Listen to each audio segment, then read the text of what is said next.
bayang nasa kadiliman, sa lilim ng kamatayan, ngayon'y naliliwanagan. Alleluia, Alleluia, Alleluia, Alleluia.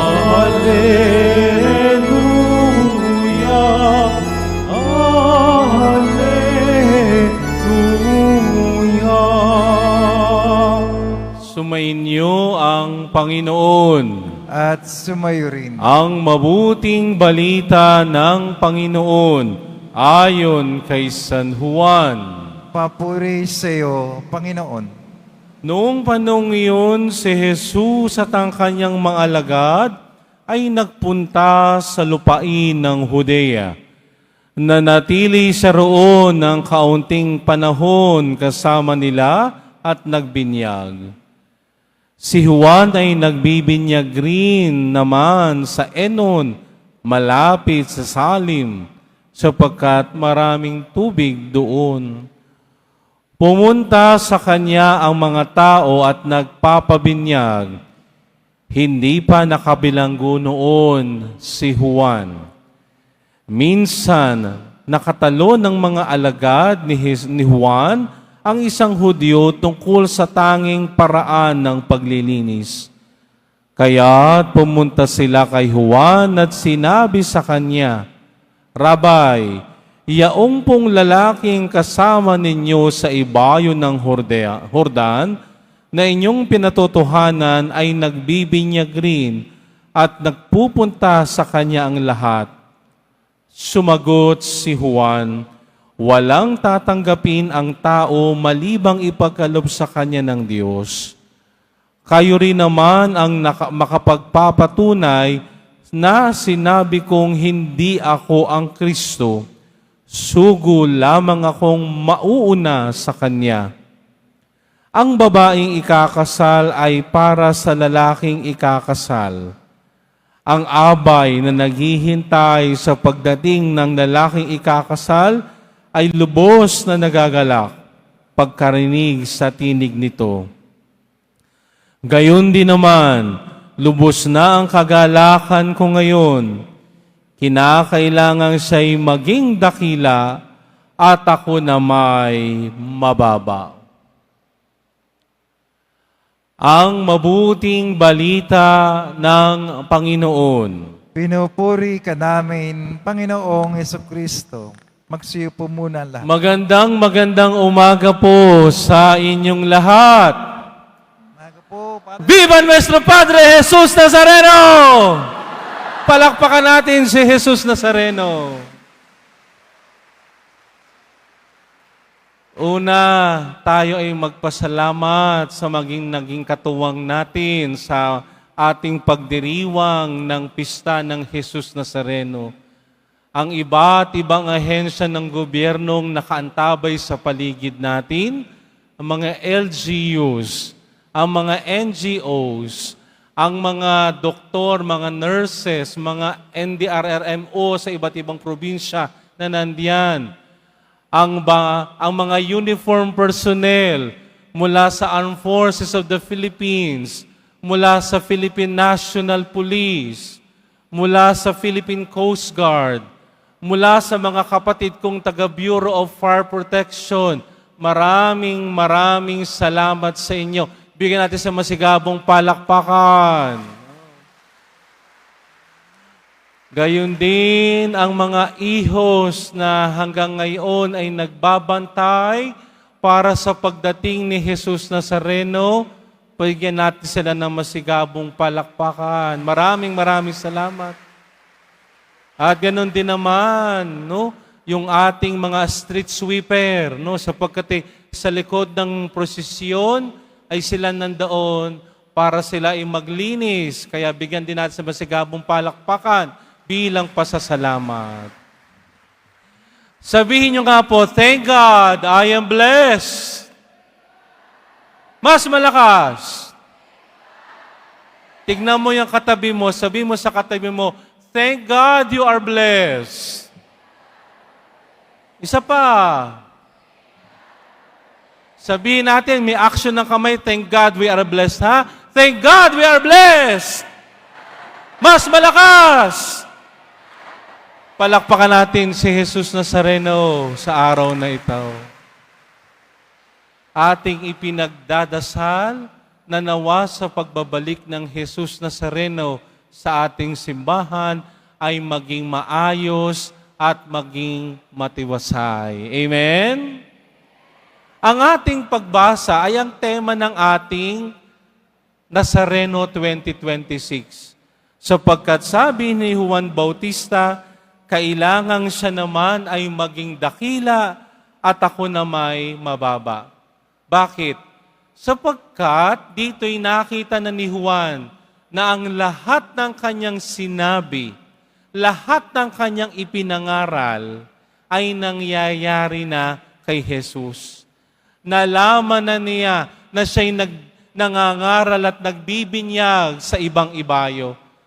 Kaya dito'y sinabi na ni Juan, kailangan ko nang bumaba. Bakit? Tapos na ang aking misyon.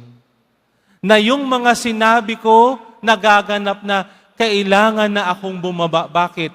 Sapagkat kailangan ng tumaas ang dapat tumaas. Sino yun? Si Jesus Nazareno. Yan ang magandang iniiwan sa atin ngayong mabuting balita na hindi all the time tayo ang bida.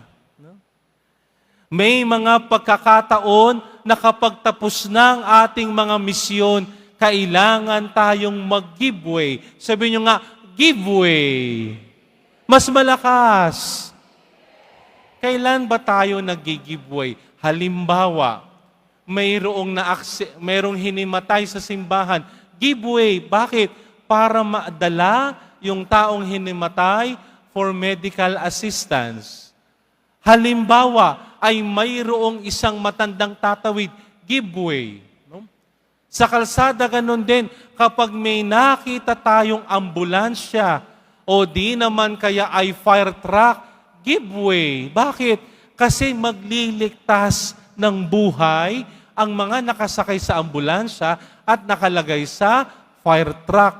No? Ganon din, halimbawa, merong isang gagawing operation ng mga kapulisan, give way. Pero anong ginagawa natin mga Pilipino? Kapag merong nagwawawang nakasunod tayo, mali yun. Bakit? Priority natin mag-give way tayo. Bakit? Mas importante yun. Amen? Malinaw kay Juan Bautista, mas importante siya kaysa sa akin. Amen? Kaya yan ang magandang iniiwan sa atin, no, ng ating pagpipiesta kay Jesus Nazareno. Na si Jesus ang dapat tumaas. Bakit? Sapagkat ako ay kanyang ginagamit lamang. Hindi sa lahat ng oras tayo ang bida, hindi, mali yun. Tayo bilang mga deboto ni Jesus Nazareno, tayong mga namimintuho sa Kanya, hindi tataas ang sarili ko, hindi tataas ang mga sarili natin. Ang tataas ay walang iba kung hindi si Jesus Nazareno. Amen? Sabihin nga ninyo, itaas si Jesus Nazareno. Mas malakas. Pinakamalakas.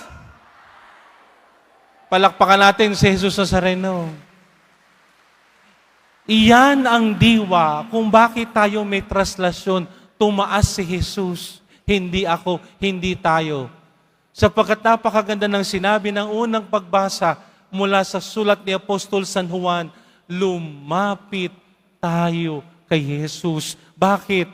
Kasi kapag lumapit tayo kay Jesus, pag tumaas siya, tataas din tayo.